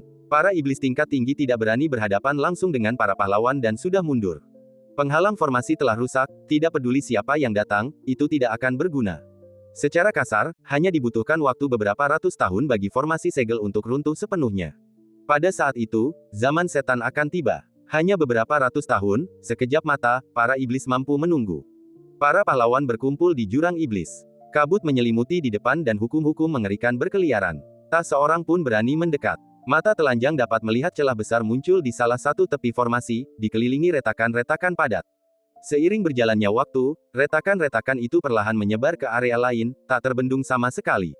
Setelah memeriksa setiap aspek, mereka mengundang seorang master formasi yang terkenal di dunia. Namun, tidak ada jalannya. Formasi besar kuno itu berada di luar kemampuan kita untuk menyelesaikannya. Beberapa master formasi yang kuat, dalam upaya mereka mempelajari formasi penyegelan agung, mengalami serangan balasan, berdarah dari ketujuh lubang. Setelah memulihkan kekuatan, mereka membungkuk dan berbalik. Para tetua mengerutkan kening, ekspresi mereka sangat serius. Melihat formasi yang hancur, tekanan yang tak terlukiskan menyelimuti mereka. Tempat ini penuh dengan energi iblis, dan tidak cocok untuk berlama-lama di sini. Jika ada pertanyaan, mari kita kembali dan berdiskusi. Seseorang menyarankan, kekuatan iblis tak kasat mata memancar dari celah itu, membuat bahkan seorang kultivator Mahayana pun gemetar ketakutan. Berada di sini terlalu lama pasti akan membawa bencana. Tempat suci masing-masing pihak bergantian mengirimkan orang kuat untuk mempertahankan Demon Abyss guna mencegah para iblis memperluas celah dalam formasi tersebut. Menghadapi situasi ini, satu-satunya pilihan adalah menunda waktu dan segera mengambil keputusan yang efektif. Timur, Buddhisme. Beberapa utusan dari negara kekaisaran datang dan menjelaskan masalah jurang iblis, mengundang sekte Buddha untuk mengatasinya bersama-sama. Kalian mengusir sekte Buddha dari negara kekaisaran, dan sekarang kalian mengundang mereka untuk datang dan berdiskusi. Ini sungguh konyol. Seorang guru Zen menertawakan saya secara terus terang. Utusan dari Dizu tidak diizinkan masuk dan mencicipi teh, pintunya ditutup dan para tamu ditolak. Apa yang dimaksud ajaran Buddha itu benar adanya, segera keluar dari sini. Ini adalah wilayah agama Buddha. Meskipun utusan dari Dizu merasa terhina, ia tidak berani bertindak lancang dan pergi dengan malu. Wilayah selatan, Istana Lihua. Situasinya serupa. Ketika utusan itu menyampaikan maksud kedatangannya, dia ditampar oleh kepala istana Liu Nansheng. Istana Lihua dan Sekte Qing adalah sekutu. Dulu, Sekte Qing dikepung oleh para pahlawan negara kekaisaran. Sekarang mereka justru ingin Istana Lihua membantu. Sungguh angan-angan belaka. Kalau saja pembunuhan utusan itu tidak memberinya reputasi buruk, Liu Nansheng tidak akan menamparnya begitu saja. Gulungan. Liu Nansheng berteriak. Angin kencang bertiup, dan para utusan yang datang ke sini diusir. Sekte Buddha dan Istana Lihua telah menyatakan pendirian mereka. Bagaimana mungkin kekuatan timur dan selatan berani membantu negara kekaisaran? Lagi pula, semua faksi mementingkan kepentingan masing-masing, jadi tidak perlu berdiri di garis depan. Pemimpin Northern Wastland adalah Akademi Yi, jadi mustahil bagi mereka untuk maju dan menyelesaikan masalah ini. Oleh karena itu, negara kekaisaran tidak berani mengirim utusan. Ketika pasukan Tu dari 18 meridian perbatasan barat mengetahui tentang jurang iblis, mereka tidak serta-merta setuju untuk membantu, juga tidak menolak, dan tetap bersikap ambigu. Formasi segel hancur total, jurang iblis meletus, dan hal pertama yang terpengaruh adalah kepentingan pasukan teratas di negara kekaisaran. Siapapun yang membuat lubang harus menambalnya terlebih dahulu. Jangan berharap orang lain yang memimpin. Kita masih punya beberapa ratus hari lagi. Kita yakin bisa menemukan solusinya. Kebanyakan leluhur tempat-tempat suci di Dizu sibuk dan bingung. Selama ratusan ribu tahun, Sekte Qing lah yang telah menjaga jurang iblis. Meskipun ada beberapa catatan sejarah tentang berbagai kekuatan, saya benar-benar tidak tahu bagaimana cara mengatasinya. Mo Yuan, menarik. Para penjahat dari klan kuno abadi ini tidak hanya tidak punya kekhawatiran, tetapi juga menantikannya. Pahlawan muncul di masa sulit. Beberapa orang yang menganggap dirinya luar biasa berharap agar era ini dibuat sekacau mungkin, agar lebih banyak peluang yang muncul. Kenyataannya sangat berbeda dari fantasi. Begitu era yang penuh gejolak tiba, kelompok pertama yang mati pasti adalah mereka yang berpuas diri dan tidak memiliki rasa kebenaran. Di Northern Wilderness, di sebuah bintang di daerah terpencil. Di tengah gunung tandus, seorang lelaki berpakaian hijau compang camping terbaring, daging dan darahnya kabur, tulang-tulangnya yang putih dan dingin terlihat. Sebuah tripod hitam seukuran telapak tangan tergantung di antara kedua alisnya. Kuali hitam itu berputar perlahan, dan untaian kekuatan lembut menembus ke dalam tubuh Chen Qingyuan, menyembuhkan luka-lukanya. Setelah beberapa hari pemulihan, kesehatan Chen Qingyuan membaik dan ia mulai bangun. Batuk. Buka mata Anda dan batuk beberapa kali. Chen Qingyuan merasakan sakit yang menyengat di seluruh tubuhnya, seolah-olah ia sedang dipotong-potong oleh ribuan pisau. Perlahan-lahan kesadarannya mulai pulih, dia berusaha sebisa mungkin untuk duduk dan bersandar pada sebuah batu. Matanya bergerak maju mundur, mengamati keadaan sekelilingnya. Di mana ini? Chen Qingyuan melirik tripod hitam di sampingnya, suaranya serak. Berdengung. Kuali hitam itu bergetar sedikit, dan menuliskan kata-kata, Northern Desolate, di kehampaan. Tuan Ge dan yang lainnya seharusnya baik-baik saja. Chen Qingyuan merasa khawatir. Tripod hitam itu memancarkan aura lembut, yang menunjukkan bahwa kedua belah pihak telah berpisah dengan aman dan tidak dalam bahaya jiwa. Lalu, tripod hitam itu jatuh ke tangan Chen Qingyuan, kilaunya redup. Qiang Yu bertahan dari badai dahsyat di laut perbatasan dan membawa Chen Qingyuan ke tempat aman di hutan belantara utara. Ia baru saja memperbaiki tripod hitamnya dan kelelahan, siap untuk beristirahat. Terima kasih. Chen Qingyuan tahu bahwa kuali hitam itu berada di bawah tekanan yang cukup besar, jadi dia mengelusnya dengan lembut. Kemudian, dia mengeluarkan cincin Sumeru bermutu tinggi dan melemparkan jutaan batu roh bermutu tinggi ke dalam kuali hitam. Sejuta batu roh cukup untuk dicerna oleh kuali hitam selama bertahun-tahun. Setelah menyimpan tripod hitam, Chen Qingyuan memeriksa tubuhnya. Meridian tidak teratur, fondasinya lemah, dan organ-organ internalnya berantakan. Untungnya, Laut Samsara memiliki kemampuan untuk memperbaiki dirinya sendiri, jadi Chen Qingyuan tidak perlu terlalu khawatir. Saya menemukan sebuah gua yang dapat melindungi saya dari angin dan hujan, dan mendirikan penghalang terlarang yang sederhana. Duduk bersila, atur napas, dan sucikan batu roh. Setelah sebulan, luka-luka di permukaan tubuh pada dasarnya sudah sembuh. Sedangkan untuk luka-luka di bagian dalam, butuh waktu setidaknya beberapa tahun. Aktivitas normal baik-baik saja, asalkan Anda tidak terlibat dalam pertarungan hidup dan mati, fondasi Anda tidak akan goyah, dan cedera Anda tidak bertambah parah. Untuk amannya, lebih baik menyamarkan dirimu, mengubah penampilannya dan menyembunyikan aromanya. Chen Qingyuan menggunakan seni mistik untuk memastikan perkiraan lokasi akademi pertama dan berjalan maju dengan langkah santai. Pada saat yang sama, Chen Qingyuan menghancurkan liontin giok ibu dan anak dan memberitahu petinggi akademi tentang metode ini. Tak lama kemudian, seseorang dari keluarganya datang untuk membantu. Apa yang menyebabkan kerusuhan di Laut Kekacauan? Chen Qingyuan benar-benar ingin mendapatkan jawaban yang jelas untuk pertanyaan ini. Setelah sekitar setengah hari, kami pergi ke kota kecil terdekat. Letaknya di daerah terpencil, tidak banyak pendeta, dan sulit mendapatkan informasi tentangnya. Beberapa hari kemudian, Yu Chenran datang dari jauh, berpakaian kain dan tertutup debu. Bajingan kecil, melihat Chen Qingyuan aman dan sehat, Yu Chenran akhirnya bisa merasa lega.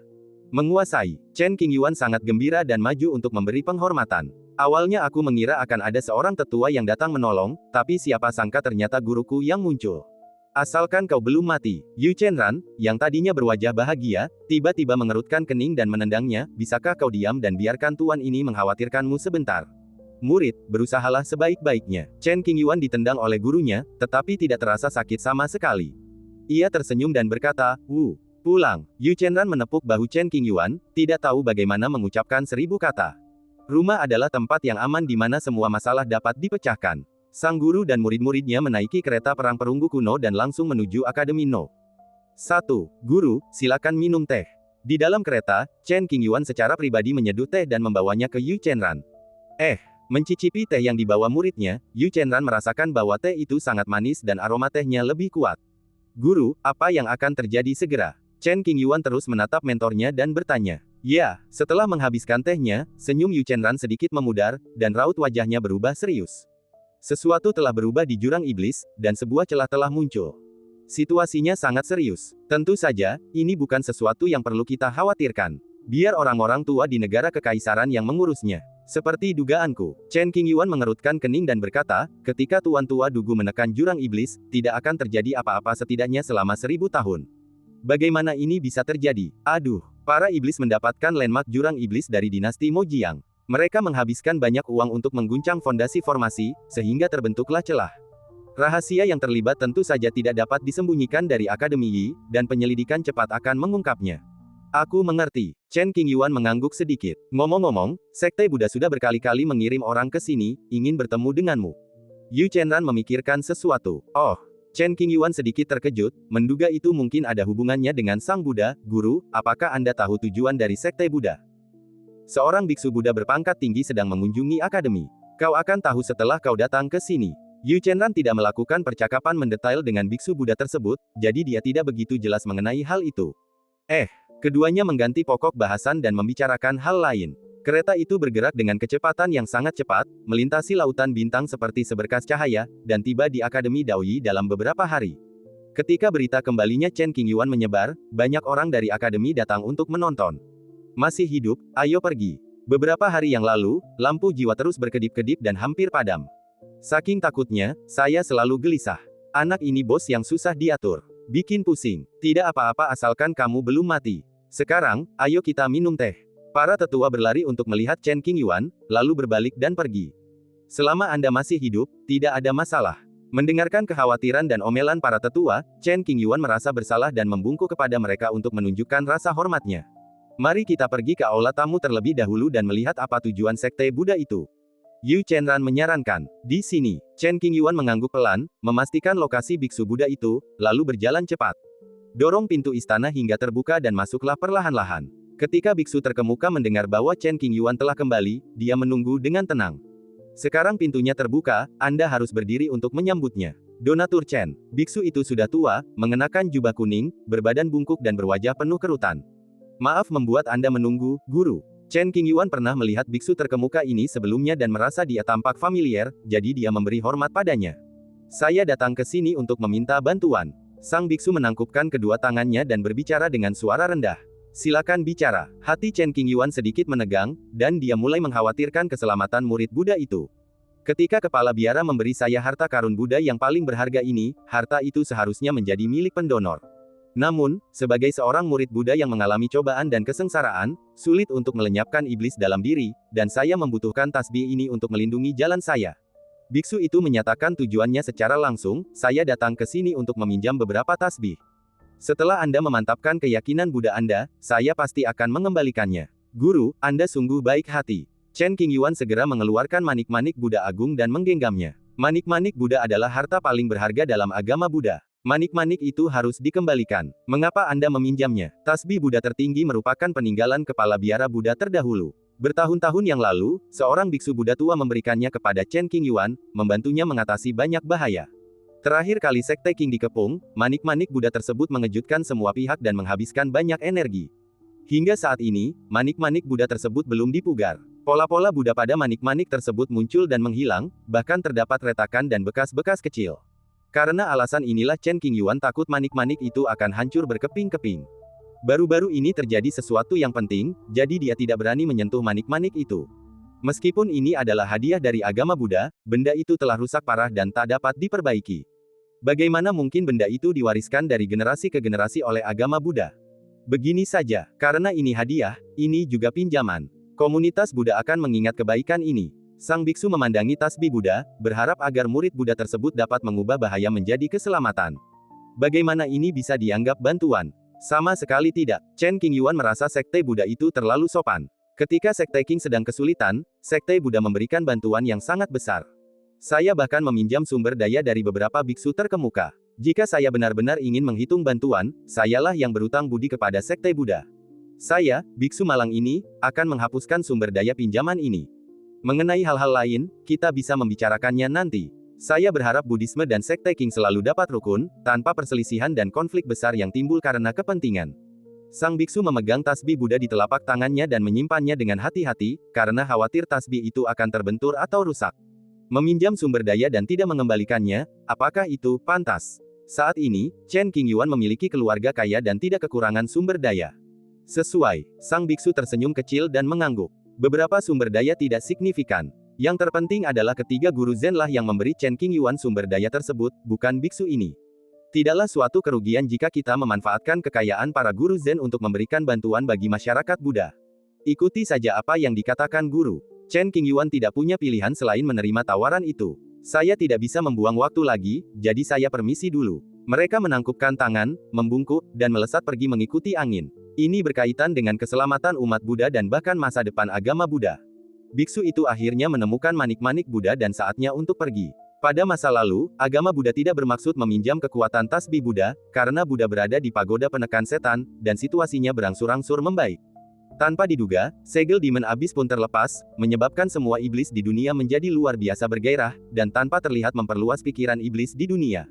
Oleh karena itu, tepat ketika mereka mampu mengendalikan murid-murid Buddha mereka sendiri untuk sementara waktu, mereka tiba-tiba jatuh ke dalam jurang dan mungkin akan ditelan sepenuhnya oleh jurang itu kapan saja.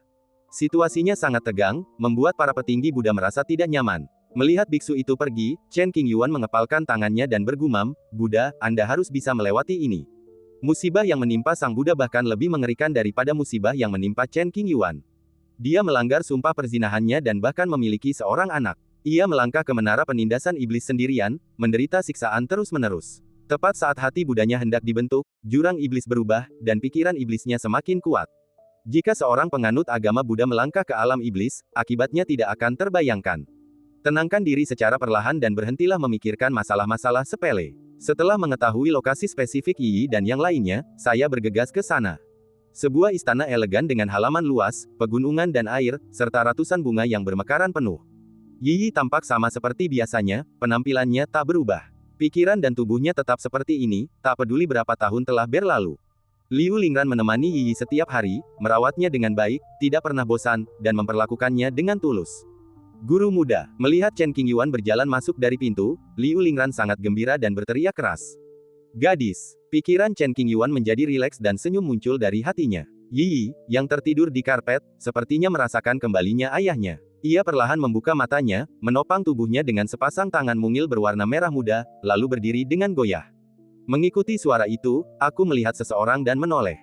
Ayah, ayah. Dia menggosok matanya dan berkedip terus-menerus, suaranya lembut, curiga bahwa dia salah lihat dan tidak begitu mempercayainya. Tak peduli berapa kali aku berkedip, ayah tetap tidak menghilang. Kali ini, Yi tahu itu bukan lagi ilusi. Ayah. Jadi, Yi berlari kecil mendekat, matanya langsung berkaca-kaca dan merah, tampak menggemaskan. Jadilah anak baik, peluk aku. Chen Qingyuan berjongkok dan memeluk Yi. Yi menangis dan mencengkeram rambut dan telinga Chen Qingyuan, sambil mengeluarkan suara tersedak.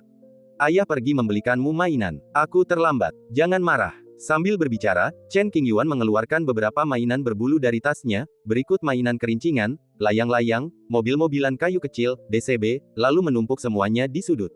Wow, melihat mainan-mainan berserakan di lantai, Yi langsung kehilangan suasana hatinya yang sedih. Ia berteriak-teriak ingin segera melepaskan diri dari pelukan Chen Qingyuan dan bermain. Peluk aku sebentar lagi. Chen Qingyuan menolak melepaskannya. Tidak mau. Yi mendorong kuat-kuat sambil berbicara dengan suara bayi. Dasar anak kecil yang tidak punya hati. Tidak ada cara lain, jadi Chen Qingyuan harus dengan lembut meletakkan Yi di tanah dan membiarkannya bermain. Liu Lingran berdiri dan menonton, mengobrol dan tertawa dengan Yi. Ada kolam bening di tengah halaman. Ada sebuah paviliun di kolam. Chang Ziqiu, mengenakan jubah sederhana, menyeduh teh sambil mengagumi pemandangan, memberikan perasaan segar. Dahulu kala, lengannya patah karena perkelahian, dan kini ia tak berniat memperbaikinya dan tak peduli. Silakan duduk. Bertemu teman lama membawa kegembiraan di wajahku. Kami menjalani kehidupan yang baik, yang patut ditiru. Chen Qingyuan bercanda. Biasanya, Chang Ziqiu tersenyum tipis. Setelah pengepungan terakhir, aku harus lebih rendah hati mulai sekarang. Tanpa pertumbuhan sejati, akan sulit untuk mengguncang situasi di negara kekaisaran. Mata Chen Qingyuan menyipit, dan dia tidak berani bersikap radikal lagi, pergilah mengasingkan diri selama beberapa hari dan sembuhkan lukamu dulu.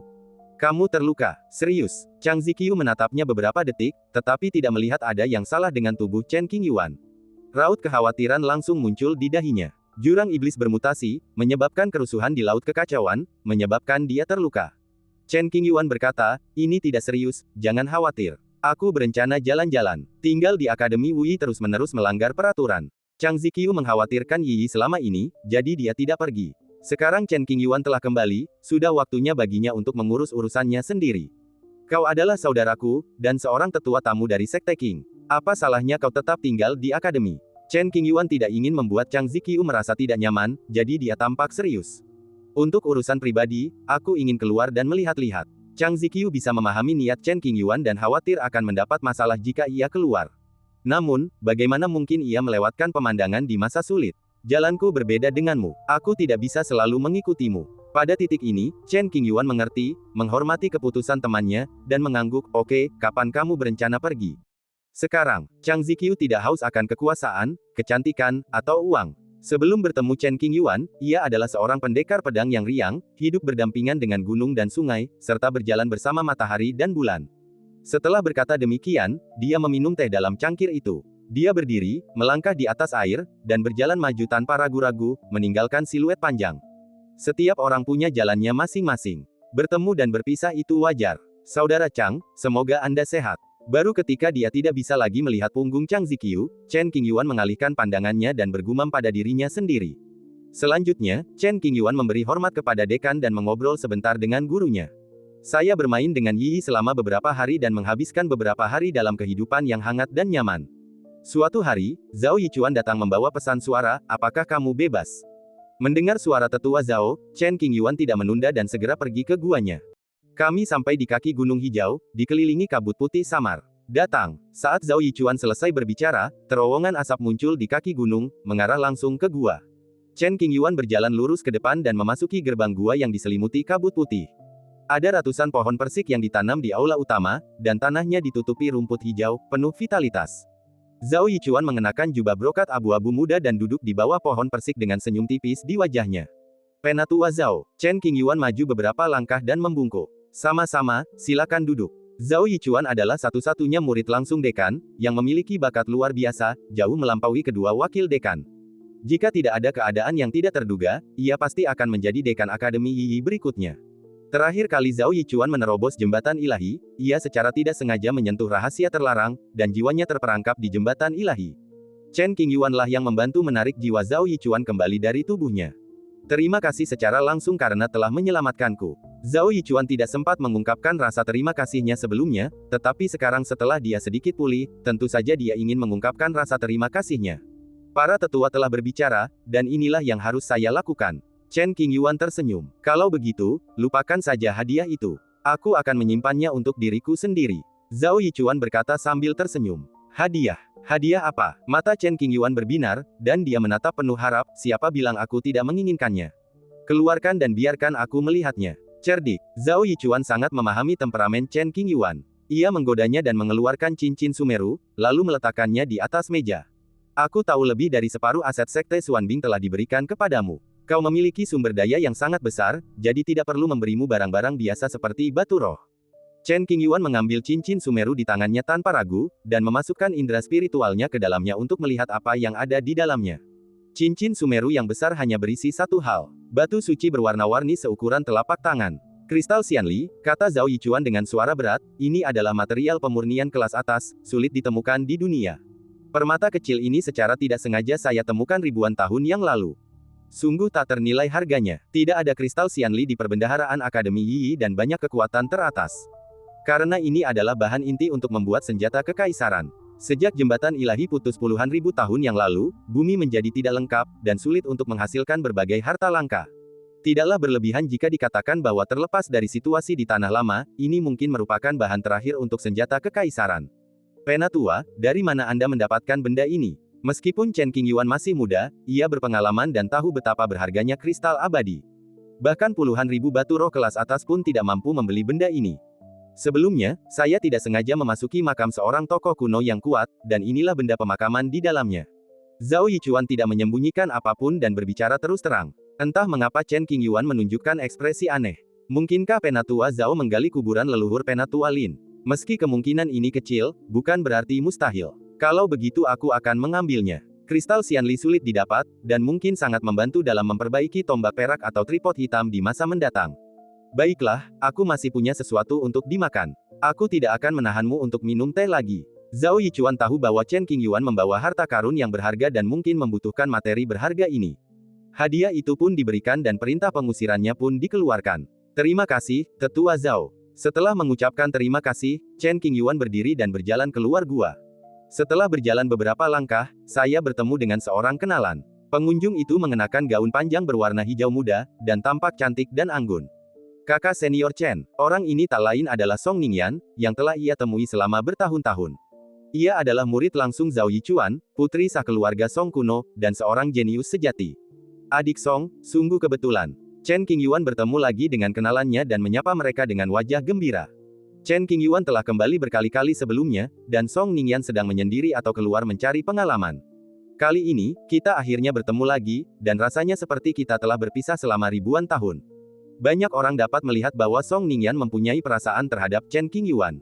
Sangat disayangkan semua orang mengerti bahwa Chen Qingyuan hanya mencari cinta dan tidak berniat mencari pasangan. Song Ningyan sangat cerdas. Ia tahu bahwa ia dan Chen Qingyuan tidak ditakdirkan untuk bersama, jadi ia tidak mengungkapkan cintanya dan memendamnya dalam hati. Dengan tekun bercocok tanam, setidaknya kita bisa mempersempit jarak di antara keduanya. Saat mereka bertemu lagi suatu hari nanti, mungkin mereka masih bisa tersenyum dan bersukacita. Saya datang untuk meminta nasihat guru. Fluktuasi emosi yang dalam di matanya dengan cepat disembunyikan oleh Song Ningyan, yang tersenyum ringan dan berbicara dengan nada lembut. Baiklah, aku tidak akan mengganggumu lagi, adik muda. Chen Qingyuan terkekeh dan mengangguk, melewati Song Ningyan. Beberapa orang ditakdirkan untuk tidak bersama dalam waktu lama. Pertemuan adalah semacam takdir, yang patut diingat, tapi jangan menuntut terlalu banyak. Hanya ketika kau melepaskan, kau bisa melepaskan dirimu sendiri. Hanya ketika kau bertemu lagi, kau bisa menghadapinya dengan tenang dan membicarakan masa lalu sambil tersenyum. Kakak, mohon bersabar. Song Ningyan berbalik, menatap punggung Chen Qingyuan saat dia berjalan pergi, dan bergumam. Ia tahu banyak sekali wanita yang tertarik pada sosok mengerikan seperti kakak senior Chen. Sosok yang benar-benar bisa mendampingi kakak senior Chen pastilah sangat luar biasa, tak tertandingi wanita biasa. Aku bisa melihatmu sesekali, dan mendengar kabar bahwa kamu aman sesekali. Itu sudah cukup.